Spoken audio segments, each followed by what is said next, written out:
Kabayan, goodbye OEC, hello OFW Travel Pass.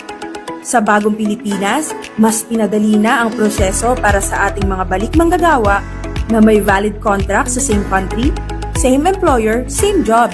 Narito na ang OFW Travel Pass. Isang digital pass para sa iyong exit pass at OFW documentation anytime, anywhere, direkta sa iyong phone. I-download ang mobile app na eGovPH sa Google Play Store o App Store at gumawa ng bagong account gamit ang iyong valid email address at mobile number. Magtungo sa mga tabs na NGA, DMW, at balik manggagawa. Sa homepage, pindutin ang Travel Pass.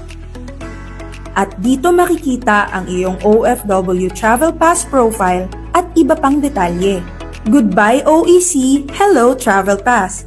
Para sa mga balik manggagawa, digital na, mabilis, walang abala. Kabayan, goodbye OEC, hello OFW Travel Pass. Sa bagong Pilipinas, mas pinadali na ang proseso para sa ating mga balik manggagawa na may valid contract sa same country, same employer, same job. Narito na ang OFW Travel Pass.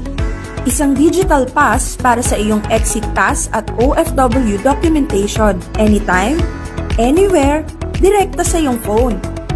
I-download ang mobile app na eGovPH sa Google Play Store o App Store at gumawa ng bagong account gamit ang iyong valid email address at mobile number. Magtungo sa mga tabs na NGA, DMW, at balik manggagawa. Sa homepage, pindutin ang Travel Pass. At dito makikita ang iyong OFW Travel Pass profile at iba pang detalye. Goodbye OEC, hello Travel Pass. Para sa mga balik manggagawa, digital na, mabilis, walang abala. Isang bagong serbisyo mula sa bagong Pilipinas para sa mga bagong bayani.